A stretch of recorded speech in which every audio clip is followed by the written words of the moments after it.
Hello, welcome to this video. This is a revision video for Edexcel Cold War and Superpower relations. Now, this topic seems to be a bit of a Marmite topic. People seem to love it or they hate it. This video is just designed to make it as simple as possible. Now, probably won't give you the information to get a 9, but I reckon if you know this stuff in the video and you've understood it, you do some revision, then you go into the exam, you can get yourself a 7 or 8 with this. Often we overcomplicate stuff when we teach GCSE, and I'm hoping after watching this video you'll think, okay, it's not maybe as difficult as you thought it was. All right, so first part of the course, 1941 to 1958. These are the things you need to know about. So the conferences during World War II, the telegrams, satellite states, Truman Doctrine, Marshall Plan, Cominform, Comecon, NATO, Berlin Crisis, which includes the blockade and the airlift, and then also the formation of West and East Germany and NATO. Then you get the arms race and the Warsaw Pact, and then the Hungarian Uprising. Okay, so let's look at this. And then there's the next bit, 1958 to 1970. That's all the stuff to do with the Berlin Wall. Then you get the Cuban Missile Crisis. Then you get Czechoslovakia. Then to the next bit, détente, the Second Cold War, Star Wars, Ronald Reagan, all of that stuff. And then you get the end of the course with Gorbachev and the collapse of the Soviet Union, etc. Okay, so at the start of the course. So first of all, first part of the course in terms of the spec is divided into 1943 to 46. So this is the stuff that's on the screen. Right, so at the start of the course, we know that USA and the Soviet Union are joined together in the Grand Alliance. This is in World War II. And the reason why they are fighting on the same side is because they both have the common enemy of Nazi Germany. So included in the Grand Alliance is Stalin, Truman, and Churchill. Now, this was obviously surprising because they had very different ideologies. Stalin was communist, Truman and Churchill were capitalist. And it's important that you know the key features of both of those ideologies. Did I say Truman and Churchill were capitalist? Hopefully I said that. Right, so they meet up 3 times in the war. The first one at Tehran. Tehran is very simple. The reason they meet up is they need to discuss how they are going to win the war. So one of the key decisions that's made is let me think about. So the Soviet Union agrees that once the war in Europe has finished, they will help the USA to fight Japan. And what USA and the UK agree to is they essentially say they're going to do more to fight Germany, and they're going to launch a second front against Germany in the war. Yalta. By Yalta, it's clear that the Allies will win the war. So they need to start thinking, okay, how are they going to, what's the world going to look like, especially Europe? What's Europe going to look like when the war is finished? At this point, Germany is not defeated, but there are some tensions starting to emerge about what's going to happen in Eastern Europe. One of the key things they decide at Yalta is that Germany will be divided into 4 zones. Now, Potsdam is really awkward. At this point, Germany has been defeated, and these tensions between the capitalist side and the communist side, it does start to emerge. And so the key thing here is they're really disagreeing in particular about Poland and whether or not they're going to have free elections here. It's also really awkward because the USA has developed the atomic bomb at this stage, and it hasn't actually told Stalin about it. So tensions emerged during the conferences, especially at Potsdam, over the future of Eastern Europe. Okay, so the war has finished, and at this point, we get an important US government official who specialized on the relations between the USA and the Soviet Union. He's called Kennan, and he sends a telegram to President Truman stating that the Soviet Union could not be trusted. Now, this is really important because this guy is American. He's an expert in the Soviet Union, and he's advising the president that they shouldn't really be working with the Soviet Union and the Grand Alliance should stop, and that the Soviet Union can't be trusted. And essentially, the same person from the Soviet Union called Novikov says pretty much exactly the same thing, except this time it's about the USA. So the key thing, these telegrams are really important because both these specialists are advising their government leaders not to trust the other side, and it means that the Grand Alliance is probably going to be coming to an end.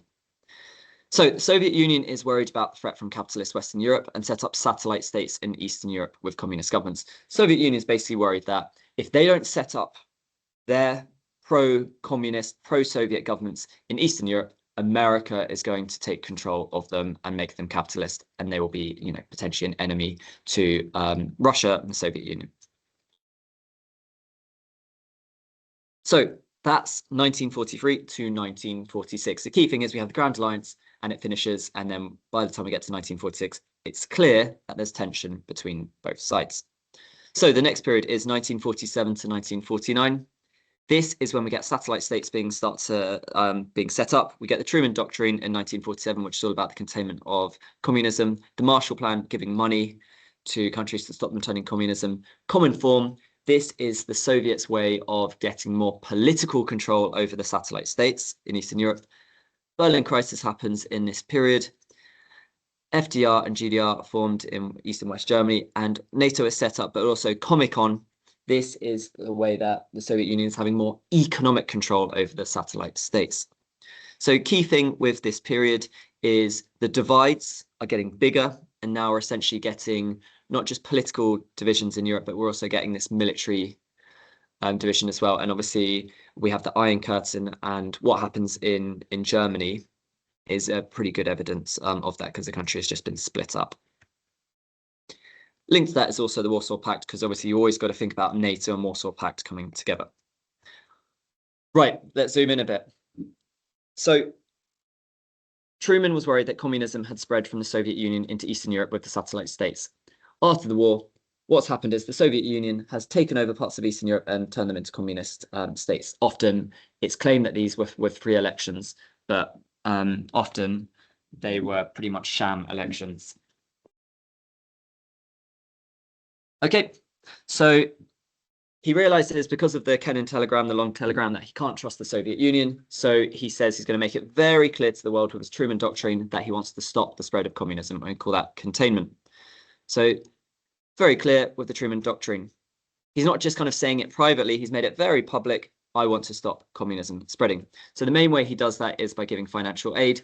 With the Marshall Plan, remember, about $13 billion is given to countries. It mainly goes to countries in Western Europe because Eastern European satellite states are banned from taking this money. Now, the key idea is very simple. Truman believes that if a country is wealthy, they won't be tempted to turn to communism. So he's going to give Western Europe lots of money. Okay, now Stalin, as we know, wants to have control of Eastern Europe. He wants Eastern Europe to be communist.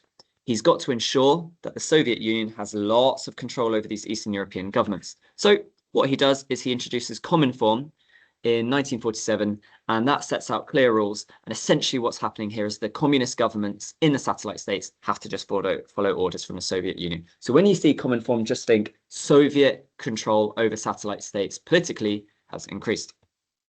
Comecon does the same thing but just with the economies of the satellite states. He's setting very clear rules on how the economies for these satellite states should be set up. And one of the key things is they have to trade with the Soviet Union. Now, his other concern is with Germany. Now, Berlin had also been divided at Potsdam. And the annoying thing with that for the Soviet Union was that Berlin was right in the middle of the Soviet zone. And he didn't like the fact that there was this capitalist presence in his zone, because it was making communism look bad, because West Berlin was receiving Marshall aid, and West Berlin was becoming wealthier than East Berlin. So we've got the capitalist zone is just better and wealthier than the communist zone. And so Stalin wants to get the capitalist powers out of West Berlin. So he first of all kind of, he realizes they're probably not just going to do it if he just asks them nicely. So he tries to force them out. He doesn't want to go to war over it because he's not prepared to go to war against the USA. But he tries to force them out by blocking the land routes into West Berlin. And this is called the Berlin Blockade. And he does this in 1948. Now, America, Britain and France could have simply just said, okay, it's too difficult to deal with this blockade. We're just going to leave West Berlin. But they don't. This would have gone against the containment. So Truman is adamant that they're going to keep West Berlin capitalist. So what they do is they use a lot of time, money, and resources to simply just fly supplies into West Berlin. They do this for just over a year, and that's called the Berlin Airlift. There is a risk of war because if one of the planes had been shot down by the Soviet Union, that could have triggered a war. But it doesn't happen. So this is all done relatively peacefully. Stalin realizes that his blockade hasn't worked. The Western powers are staying in Berlin. And so he called off the blockade. And by the way, just when we talk about the Berlin crisis, we're referring to the Berlin blockade and the airlift as one. Okay, so it becomes very clear now, they're not going to find a long-term solution for Germany. Germany will not be united. It's simply going to remain divided. So the decisions made at Yalta and Potsdam just now become permanent, or in relative terms, permanent, and it's now going to become more official. So Germany officially splits into two countries, the Federal Republic of Germany and the German Democratic Republic. Remember, the German Democratic Republic is the East Germany one, and remember, it's ironic because it wasn't really democratic, was it, with its communist system. So the other thing is the USSR has looked aggressive. So the Western powers realize, well, they think they need to protect themselves. So they set up NATO in 1949 for military protection. Key thing is you always link Berlin crisis 1948-49 to NATO. Okay, so zooming into the Berlin crisis in a little bit more detail. We know that Germany and Berlin had been split temporarily. Actually, you know what? I'm just going to leave this on the screen and you can have a read of that. Okay, next thing is the arms race and the Warsaw Pact. So the arms race starts with the atomic bomb being completed, tested, and used by the USA in 1945. Very quickly, the Soviet Union wants to develop their own nuclear weapons. So we get the atomic bomb, we get NATO being formed, which is linked to the arms race as well, hydrogen bomb, the idea of mutually assured destruction, and then the Warsaw Pact is the Soviet communist response to NATO. So USA developed the atomic bomb first. Soviet Union did the same by 1949. They both want better weapons than the other side, so spends huge sums developing new technology. This is the arms race. By the 1950s, they had so many weapons on both sides that actually, if they did go to war, both sides would have been destroyed, and we call this idea mutually assured destruction. Now, mutually assured destruction in some respects is a bad thing because obviously the risk is so high. A nuclear war is going to be terrible. However, it does also make war less likely because there's a deterrent. You don't want to go to war against a country that has nuclear weapons. And the Warsaw Pact is formed in May 1955 in reaction to NATO. What's important to understand here is that we're getting this really clear military division, especially in Europe. So next thing is the Hungarian Uprising. Students often get confused by the leaders, so you can remember it's Rákosi, then Nagy, and then Kadar is the one we get at the end. So Hungary was a satellite state after World War II, controlled by the Soviet Union, and it was communist. It was really unpopular communism, and the leader Rákosi was hated. There was very few freedoms, there was no democracy, and there was a pretty brutal police regime. So there are a bunch of protests in Hungary. People are just unhappy with how communism is going. Now, Khrushchev's the new Soviet leader that's taken over from Stalin in 1956. He had a reputation for being soft, and he wanted to stop the protests. Now, he didn't want to use violence. He said, okay, I'll listen to the protesters and I will say, we'll get rid of Rákosi because he's hated. And he agrees to put in someone called Imre Nagy, and the protesters liked him a bit more. So Imre Nagy makes reforms. He introduces free elections, and he then says he's going to leave the Warsaw Pact, and he's saying that actually Hungary should become a neutral country.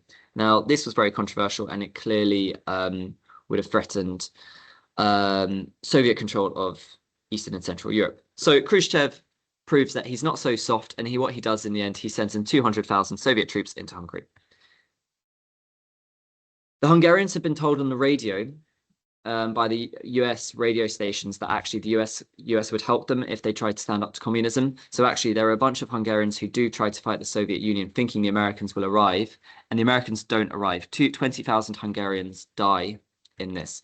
Nagy was executed and replaced by János Kadar. Kadar is essentially going to be a leader who's very pro-communist. He's going to be a bit like Rákosi, and he's going to follow all of the rules of Khrushchev, and he won't be like Nagy. Communist rule was re-established and Nagy's reforms were reversed. So key consequences of this. UN condemned the Soviet Union. They'd acted with a lot of violence in this.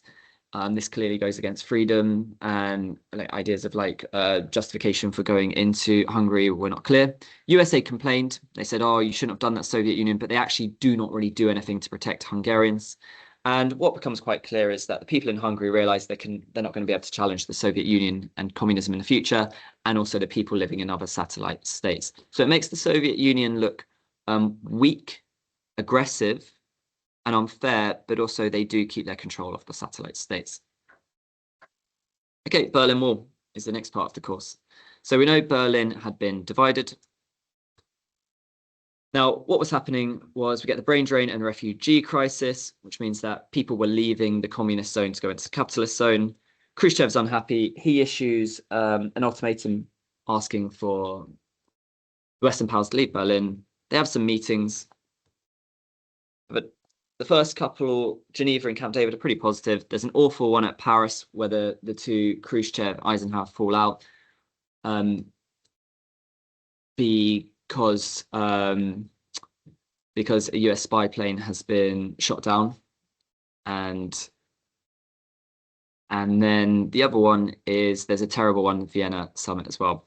So the summits don't solve the issue, and so Khrushchev just builds the wall. So what's happening here is we know that Berlin was divided into 4 zones, and Stalin didn't like that, and then Khrushchev also didn't like that. There's a refugee problem and a brain drain. Skilled workers were leaving East Berlin to go to capitalist West Berlin. So the Berlin Ultimatum in 1958, he gives them 6 months for Western troops to leave West Berlin, and they don't do it. They have the 4 meetings: Geneva, Camp David, Paris, and Vienna, and we know the Paris one is a bit of a disaster. Okay, so the negotiations had failed. The Western powers stayed in Berlin. So in order to stop the brain drain, Khrushchev just simply builds a wall around West Berlin. So it means the Western powers stay in Berlin. The refugee crisis is solved. You could actually say in some respects the Berlin Wall is good for tensions between the USA and the Soviet Union, because they're no longer going to argue over Berlin, but it's obviously terrible for the people of Berlin. So consequences: war has been avoided, many killed trying to cross the wall. There's no more tension over Berlin between the superpower powers. It made communism look bad and cruel. West Berlin became a symbol of capitalist freedom, and Kennedy visited West Berlin in 1963, where he makes the Ich bin ein Berliner speech. Okay, Cuba. Cuba had been very pro-American. They'd had a leader there called Batista, who essentially did exactly as the Americans asked. There was a lot of American economic influence in Cuba. Fidel Castro comes to power in 1959 in the Cuban Revolution, and he really hates American involvement, and he kicks out American businesses, etc. There's then a US attempt to get rid of Castro in 1961. That fails. Cuba gets missiles from Soviet Union. USA discovers those missile sites. In order to stop the missiles being delivered officially into Cuba, USA gets their navy and just puts their boats all around Cuba to stop the Soviet Union being able to deliver the missiles. No one knows what's going to happen after this blockade when the Soviet ships arrive. Everyone thinks, oh my God, there could be a risk of war. There's going to be a nuclear war. It doesn't happen because Soviet Union agrees to remove their missiles from Cuba, and USA had missiles in Turkey, which they removed. All right, go into a bit more detail now. Cuba was capitalist, close ally of the USA. Castro comes to power in 1959. No more US influence, and the USA really hate Castro. They refuse to recognize Castro's government, so they made it very clear that they don't accept Castro and they want to get rid of him. So Cuba and Castro feel scared. They realize that the USA is the most powerful country in the world. If they're going to have protection, they need to go to the Soviet Union. The Soviet Union is very happy to help Cuba. So the USA then organizes a secret invasion. 1,400 Cuban exiles. These are Cubans who didn't like Castro. The USA organizes this invasion. It's supposed to be a secret invasion. Castro finds out about it, has 20,000 soldiers ready, and the Bay of Pigs invasion is a complete failure, and Castro stays in power. Castro is even more scared now of the USA, so he asks for protection from the Soviet Union. Soviet Union says, okay, we will help you. We're going to give you some nuclear missiles and we want you to place them in Cuba. Cuba was about 100 miles from America, so that was very good for the Soviet Union to have missiles so close to the USA. In return, the Soviet Union say they will buy sugar from Cuba. Now, this was all supposed to be kept a secret. It was only they definitely said that they wouldn't put nuclear weapons in Cuba. However, the USA was sending spy planes over Cuba. They saw these nuclear missile sites, not the actual missiles, but the missile sites, the things that would actually shoot the missile sites. They see them being built. The naval blockade around Cuba. We get this 13-day period when people are not sure what would happen when the Soviet delivery ships reached the naval blockade. As a result of the tension, neither side wanted to go to nuclear war, so the Soviet Union agreed to turn its ships away, and the USA agreed to remove its missiles from Turkey. So look, as a result of this tension, both sides were quite relieved. And so, as a result, they make a decision that they're going to have to work together better in the future. They set up a phone hotline, a link between the White House and the Kremlin, which is going to help communication between US leader and Soviet leader. They introduced the Limited Test Ban Treaty in 1963. This means they are going to control the testing of weapons. The Outer Space Treaty, they stated that they won't be using outer space for weapons. And then finally, the Nuclear Non-Proliferation Treaty. This was an agreement from both sides that they're not going to share information about how to produce nuclear weapons to other countries. Czechoslovakia. Czechoslovakia is very similar to Hungary, but there are some differences. So it was communist after World War II. It was a satellite state. Their living conditions were poor and there was a lack of freedom. The people were protesting. So the leader at the time of Czechoslovakia is Dubček, Alexander Dubček. He makes reforms to stop the protests and to keep the people happy. He wants some capitalist features to be introduced to Czechoslovakia and some freedom. And then we call this period of these reforms the Prague Spring. And by the way, he believed in socialism with a human face. However, the people in Czechoslovakia were still not happy and wanted further reforms. Now, the leader of the Soviet Union at this time is Leonid Brezhnev. He's worried that if Czechoslovakia is allowed to make these reforms, other satellite states will want to make these reforms. And eventually he's worried that they'll all just turn away from communism. So he orders the Soviet Union's army to invade Czechoslovakia. Dubček's removed from power. Unlike Nagy, he's not actually executed. The Prague Spring reforms were reversed and the Soviet Union regained tight control over Czechoslovakia. So Brezhnev issued the Brezhnev Doctrine. This doctrine is very clear. He's stating that if any satellite state communist country tries to make any reforms, they will be invaded in the same way that Czechoslovakia was. So America criticizes the Soviet Union, but again, does nothing to stop it. But the other thing is there are actually communist people, especially communists living in places like Britain, France. They actually are annoyed. They actually think that the Soviet Union has taken it too far and they actually leave the Communist Party and no longer support the Soviet Union. But the Soviet Union has stopped further reforms and they've deterred other satellite states from making these reforms. Okay. Dayton in the 1970s. So both sides have been spending loads of money on the arms race and nuclear weapons, and that was very costly. Both sides had quite a few problems in the 1970s. So the USA had race riots, protests, and they had spending lots of money in the war in Vietnam, a war that they'd eventually lose as well. The Soviet Union had really quite terrible living standards as well. So both sides really want to stop spending so much money on nuclear weapons. So they agree at SALT 1, with SALT 1 to reduce the number of ABMs, anti-ballistic missiles. Those are the missiles which is just which will shoot missiles from the sky, so they're defensive, submarine launch ballistic missiles, and intercontinental ballistic missiles. Those are those missiles that can be fired hundreds of, thousands of miles away across continents. So this works so well, they agree that they're going to limit the number of weapons they have on both sides. So they decide to meet up again, or as a result, they spend less money on weapons, and they agreed to meet up again in Helsinki in Finland in 1975. This time, they agreed to the borders of Europe. So all of the stuff that's been decided about Potsdam, Yalta, all of the borders. They say they're not going to argue over them. They're fixed and they're happy with them.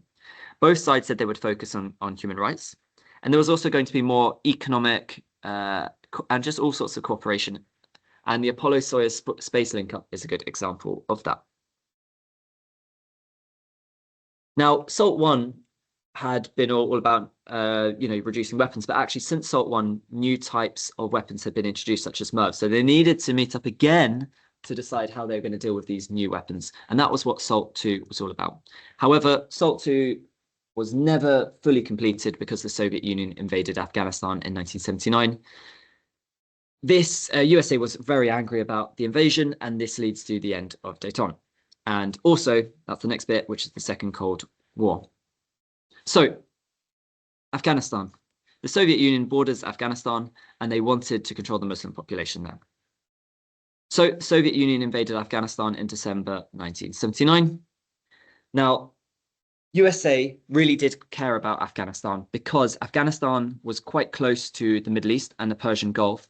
And the USA was worried that if the Soviet Union went into Afghanistan, they could then go into Iran, then into Iraq, going in towards the Middle East. So USA is angry, and they're worried that essentially their access to oil in the Middle East could be threatened. So the US president at the time, Jimmy Carter, he issues the Carter Doctrine, which says that the USA would use force, in particular military force, if they felt like their interests in the Persian Gulf, especially with the oil, were threatened by Soviet expansion. So we get a big increase in tension now. We get the boycotts of the Moscow Olympics in 1980 and then the LA Olympics in 1984. Now, Ronald Reagan comes to power pretty much as a result of the Soviet invasion of Afghanistan. He wins the election, the US election in 1979, and one of his key messages is to the US public, look, I'll be tough on communism. So definitely there's a link between the two. Now, Reagan was really, really anti-USSR and communism. Carter had been a little bit with the Carter Doctrine, but Reagan was definitely more against the Soviet Union. He calls it an evil empire, and he decides that the USA is going to spend loads of money, reinvigorate the arms race by a huge spending program with the Strategic Defense Initiative program known as Star Wars, which is essentially going to be the USA is going to have satellites in space that can shoot lasers from them. This was a hugely ambitious plan. And although it was maybe a bit too ambitious, it was very clear that the Soviet Union was nowhere near being able to produce something like this. So the Soviet Union realized they could not keep up with this program, and later leaders like Gorbachev were forced to make reforms to communism. Okay, so that leads directly on to the end of the course. So Soviet Union was struggling and nearly bankrupt. Gorbachev realized that the Soviet Union couldn't continue as it was going, and they needed to make some changes. Gorbachev, by the way, wants communism to survive. He wants the Soviet Union to survive. He's not a capitalist. He introduces new thinking in order to save communism. First thing, he realizes they need more freedom to the people in communist countries to be able to speak out against communism. He also believes that there should be some, not loads, but a few capitalist features in the economy. He believes that some people should be able to make profit in some cases, and they're going to try and reduce spending on weapons. Okay, and that's called New Thinking, and that's obviously linked to Perestroika, Glasnost as well. Okay, so what ends up happening is people in these communist countries now have the freedom to speak out, and with this newfound freedom, they simply ask for more and more changes. So what happened before, when the people were protesting and were asking for changes, is the Soviet Union had just sent in the army. But Gorbachev decides that he's not going to do this. He's not going to follow the Brezhnev doctrine. So he just doesn't send the Soviet army to stop the protests. Communist authorities cannot deal with the protests from the people. And so the communist governments lose control. One of the key examples of this is the Berlin Wall. That was a real symbol of the Iron Curtain and the divides. And when the people start tearing down the Berlin Wall, the authorities do nothing to stop it. Okay, so eventually what happens is communist governments are just simply forced to resign or to accept proper elections. Please note that there is violence, but this is not a really, really, really violent time. In most cases, the communist government just realizes they've got to go. Eventually, what happens are we get free elections, and in all of these elections, communist governments lose and capitalist governments or capitalist, parties with these capitalist ideas win. So we've now got the Warsaw Pact, which is pretty much worthless because most of the satellite states are now capitalist. And then it also spreads to the Soviet Union, not just the satellite states. So places like Latvia, Lithuania, Estonia, Ukraine, and Central Asia, then also split off from the Soviet Union. And so we have this now, the Soviet Union is only Russia. And so the Soviet Union is officially dissolved in 1991. And that is the end of the course. So you've got to go and do more revision than this. So for example, that last slide, I've not really talked about key dates. However, if you've understood this and you've got the basic understanding, you'll be in a really strong position to go into the exam. All right. Best of luck and take care.